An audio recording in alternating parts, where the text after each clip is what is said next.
한쪽에서는 대통령 파면을 주장하고요. 또 한쪽에서는 기각 결정을 외치고 있습니다.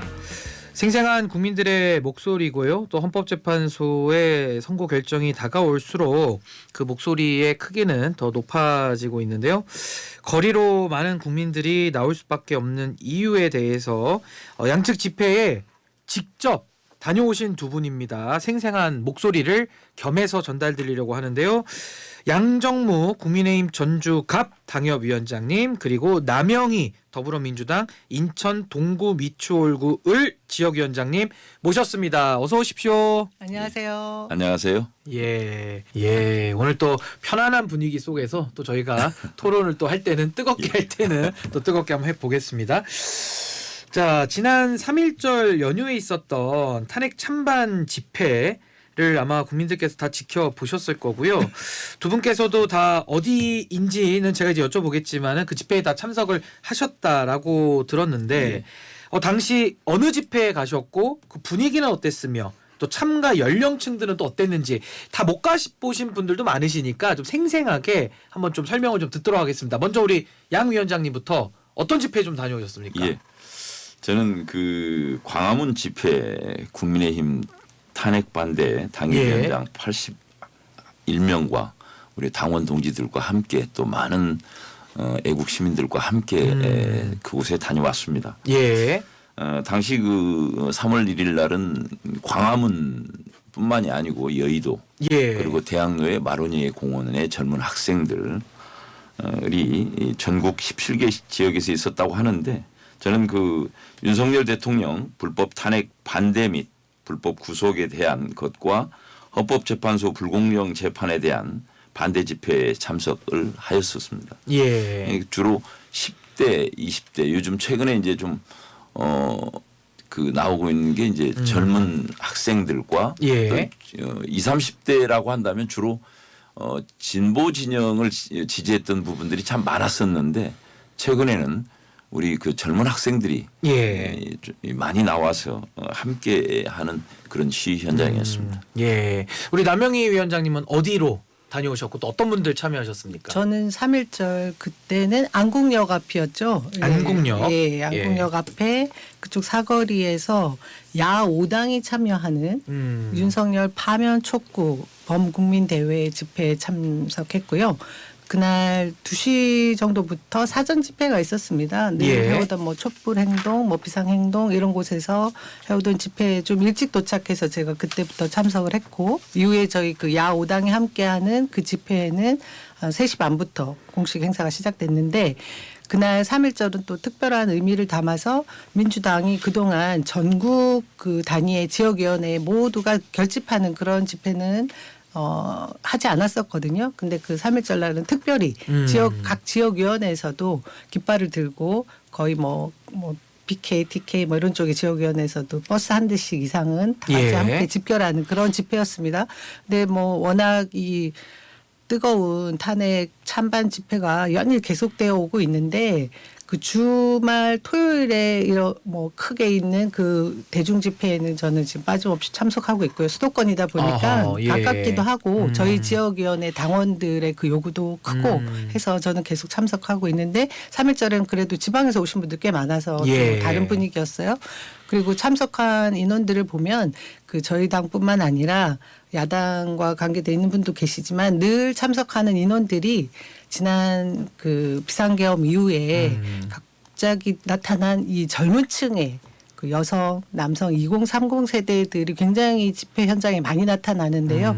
그분들도 많이 보였고 최근 들어서는 가족 단위도 많이 보였어요. 그리고 굉장히 눈에 띄는 것 중에 하나가 뭐 선결제 문화, 아름다운 뭐 이런 집회 문화가 갑자기 또 생기면서 난방버스 이런 걸 지난 추운 겨울날 난방버스 대절했을 때는 어떤 분 선의에 의해서 그 쉴 수 있는 쉼터, 아이들까지 쉴 수 있는 쉼터를 만드는 그런 모습들을 보면 탄핵 찬성 집회에는 연령대 구분이 없는 것 같다라 예. 그런 생각을 했습니다. 그러니까 우리가 뭐 어떤 결론을 주장할 수는 있는데 이제 헌법재판소의 결정이라고 하는 국가기관의 결정을 존중하는 범위 내에서는 저는 뭐 이런 토론은 굉장히 좀 유의미할 수 있다라는 생각이 들고 20, 30대도 사실은 워낙 그 생각들이 좀 다양하기 때문에 맞습니다. 이걸 또 어느 한 집회에만 그렇죠. 또 이거 우리가 묶어서 해석할 수 없다는 점은 제가 이제 미리 좀 말씀을 드리고요.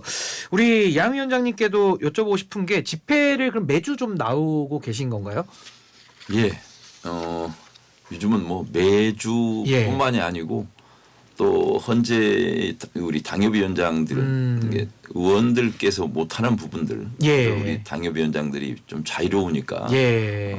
지금 뭐 법원 앞이라든가 또는 헌재 앞이라든가 광화문이라든가 예. 이렇게 해서 81명이 함께 그 탄핵 반대와 불법에 대한 어떤 예. 그런 것을 주장하고 있습니다. 주장하고 계시고 그 12.3 개헌부터 이어진 대통령 체포 구속 일련의 과정 중에서 그럼 어느 시점 때부터 좀 집회 나가시게 된 건지가 좀 궁금하거든요. 예, 저는 그 언제부터? 12월 예. 30일 날 공수처의 그 이제 서울 서부지방법원의 이순영 영장 전담 부장판사에 의해서 예. 이제 부당한 체포영장과 수색영장을 발부됨을 보고 집행 과정에 불법 현행법상의 내란죄는 공수처의 수사 대상이 아님에도 불구하고 내란죄 적용을 하고 형사소송법 제 110조와 111조에 예. 그 적용을 예외로 한다는 내용이 적시되어 있었습니다. 이제 그런 내용들을 보면서 그곳은 대통령의 그 관저는 군사상 또는 공무상 비밀을 요하는 장소인데도 불구하고 그런 부분들을 형사소송법 상에서 그 예외 규정으로 하고 영장을 친다라는 게 정말 참 저는 좀 그 학생을 저는 1980년도에 민주화 운동을 하면서 학생 운동을 했었습니다. 학생회장으로서. 예. 그래서 제적도 당해보고 그랬던 사람인데 우리가 시위를 하고 학생 운동을 할 때는 그 나름대로 정의로움 때문에 했겠습니다. 그런데 어떻게 그런 국가 공공기관에서 특히나 대통령 그 군사상 비밀을 요하는 곳을 그걸 거부했음에도 불구하고 그걸 예외 예. 규정으로 하고 또 이제 그게 또 잘못된 게 2차 영장 발부를 할 때는 그걸 또 제외하고 했었습니다. 예. 그래서 제가 저는 이제 1월 6일부터 본격적으로 참석을 하면서 그 참여를 하게 됐는데 그때 관저 앞에 우리 국회의원 44명과 우리 당협위원장 10명으로 처음 시위에 참여하게 됐습니다. 하게 되셨고 예. 우리 남영희 위원장님은 뭐 이 부분에 대해서는 혹시 반박하실 내용 있으시면 기회를 좀 드리겠습니다. 제가 이제 언제부터 이 집회에 참여하게 됐느냐 이 말씀을 하시는데 그 방금 우리 위원장님께서 설명해 주신 여러 가지 사안들이 결국은 우리가 정한 헌법 아래에 있는 그 예. 하위 법령에 대한 세세한 절차 위반들을 들어서 저렇게 반대 이야기들을 하고 계시잖아요. 저는 12월 3일 이후에 언제부터냐라고 말을 하면 지금 오늘까지도 장내 장외 구분 없이 살고 있는 기분이거든요. 예. 그 집회 현장에 있는 기분인데 12월 3일 어떤 일이 있었습니까? 저는 갑자기 한 10시 이후에 대통령이 뭐 대국민 담화를 한다라는 얘기를 뭐 기자들이 있는 방에서 뭔가 내용이 뜨길래 10시 예. 정도에 기다렸어요. 근데 아무래도 뭐 아무리 기다려도 별다른 내용이 없길래 산책을 나갔는데 갑자기 남편한테 전화가 와서 TV를 보라고 하는데 거짓말하지 말라고 제가 지금 장난치냐 비상경험을 했다는 얘기를 예. 하는 거죠. 그래서 그 뒤로 집에 뛰어들어와서 옷을 갈아입고 곧바로 뛰어간 곳이 국회였습니다. 아하. 제가 원내도 아니고 원외였지만 그 당시에 이재명 대표가 시민들조차도 국회로 달려와달라. 이 말도 안 되는 상황에 대해서 막을 수 있는 것은 우리 국민 주권자들 뿐이다라는 얘기를 듣고 저도 달려가서 예. 담을 넘고 그 롯덴더홀에서 밤을 샜거든요. 그때 그 단 한 가지는 뭐였느냐. 윤석열 대통령이 아무리 부당한 뭐 국회 뭐 입법 독주 뭐 이런 얘기를 뭐 주장을 하고 계시지만 그렇다 한들 군 병력을 동원해서 이렇게 국회를 침탈하고 국민들을 압박하는 수단으로 쓸 수 없는 위법 위헌적인 비상계엄은 인정이 안 됐습니다. 예. 그러니 이런 여러 가지 상황들에 이후에 저희들이 할 수 있는 것은 결국은 저쪽 정광훈 목사가 얘기했던 것 같은데 국민 저항권이라는 건 이때 쓰는 거 아니겠습니까? 국민들이 국가의 폭력에 의해서 그리고 아주 거대한 권력의 힘에 저항하기 위해서 할 수 있는 예. 것은 거리 집회거든요. 그래서 그 이후로 저는 뭐 지금까지도 단 하루도 지금 집회 현장에 있지 않는다고 생각하는 날이 없는 것 같아요. 네. 매일이 집회 같은 느낌이다. 그렇습니다. 요 의견에 대해서는 우리 위원장님 반박하실 기회 좀 드리겠습니다. 예, 저도 그 예. 계엄을 계엄은 어떻게 보면 대통령의 마지막 통치 수단 중에 하나입니다. 그것은 국민의 그 재산과 또 생명을 지키는 어떤 내란 외란의 상황에서 할 수 있다라고 하는데 네. 저는 이번에 저는 이런 대통령께서 이제 저도 사실은 뭐 여당 위원장이었지만 예. 그렇게 깊숙하게 알지 못한 부분들이 참 많았습니다. 또 제가 또 다른 또 생업을 하고 있어서 그러나 그 2년 반 동안 23번의 탄핵 그게 전체 지금까지 정부가 수립된 이래 50일의 탄핵이 있었는데 그중에 현 우리 그 거대 야당의 민주당에서 2년 반 동안 일어난 일이 계엄 후까지 합하면 예, 다 합쳐서. 29번의 예. 탄핵이 있었습니다. 그리고 저는 또 힘든 일이 뭐냐면 우리는 남북한 대치 상황입니다. 남북한 대치 상황이고 저도 해병대의 특수부대 출신 중에 하나인데 예.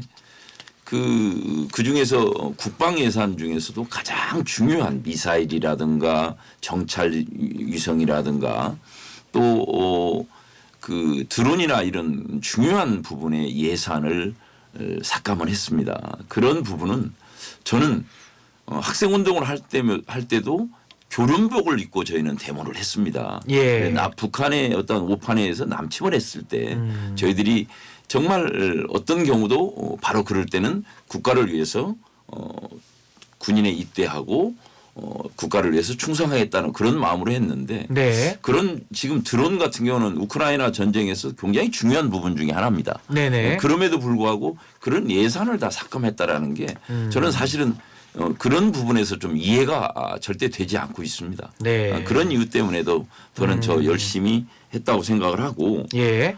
최근에 이제 물론 중앙선관위의 그 채용 비리가 나왔습니다. 그런데 그런 이유들 때문에도 지금 11년 동안 878건의 채용 비리 건이 있습니다. 그건 아파찬스나 어떤 그 뭐 음서제도 이거 있을 수 없는 지금 대한민국의 세대에서 아마 그것은 우리 보수 정권뿐만이 아니고 진보 정권인 민주당도 마찬가지라고 생각을 합니다. 예. 그런 경우는 그런 것을 집행하고 있는데 헌법재판소에서 감사원은 감사 대상이 아니다라는 위원장이 판결을 조금 마무리 좀 해주시죠. 해줬습니다. 너무 많이 지금 벌리고 계셔서 그래서 예, 마무리 좀 그런 해주시고요. 부분들 때문에 저희들은 예, 예. 제가 본격적으로 참여하게 되지 예. 않았나 이런 생각입니다. 그 집회에 대해서는 뭐 지금 뭐 숫자는 뭐 분리하는 사람들마다 지금 다르긴 해서 제가 뭐 일률적으로 얘기할 수는 없습니다만은 지금 리얼미터 조사 에너지경제신문 의뢰한 2월 26일부터 28일까지 만 18세 이상 유권자 1,506명을 대상으로 조사한 거고요. 95% 신뢰 수준의 플러스 마이너스 2.5% 포인트로 조사가 됐고요. 이 조사에 따르면 야권에 의한 정권 교체 55.1%, 집권 여당의 정권 연장 39%로 조사가 됐습니다. 그러니까 상당히 좀 격차가 벌어진 걸로 나오고 있고요. 이와 관련돼서는 중앙선거 여론조사 심의위원회의 홈페이지를 좀 참고해 주시면 좋겠습니다. 이런 식으로 장외에서 벌어지는 좀 대등해 보이는 것과는 좀 변론으로 여론조사 결과는 수치가 좀 이제 벌어지고 있는 상황이거든요. 우리 남영희 위원장님은 어떻게 이 결과 보고 계십니까? 집회 참여 인원에 대해서 굉장히 이렇게 단편적으로 숫자상 뭐 양비론을 쓰는 언론들이 굉장히 많잖아요. 예. 뭐 지난 3.1절 집회는 주최 측에서 정광훈, 광화문 집회는 뭐 500만을 말씀하시기도 했더라고요. 근데 언론에서는 뭐 12, 3만 정도를 언급하는 것 같고 그에 반해서 찬성 집회는 숫자가 좀 적은 것 같다. 그러니 여론 지형이 기울어진 것이 아니냐. 한쪽으로 쏠렸다. 그래서 탄핵 반대 여론이 높아지고 있다라고 홍보하고 싶어하는 그 욕심은 알겠습니다. 하지만 지금 이런 여론조사 결과들도 나오고 있고 이 여론 지형은 계속해서 저는 조사 결과는 변화는 있을 거라고 보는데요. 예. 그럼에도 불구하고 처음에 비상계엄이 일어나고 바로 있었던 여론조사와 이후에 우리 위원장님처럼 광장에 나가서 그리고 전체 국민의힘 쪽 정당과 관계된 그쪽 극우 쪽과 관계된 세력들이 함께 집결해서 또다시 여론 지형이 조금 출렁였던 데와는 좀 달라진 네. 양상을 보이고 있는 것 같습니다.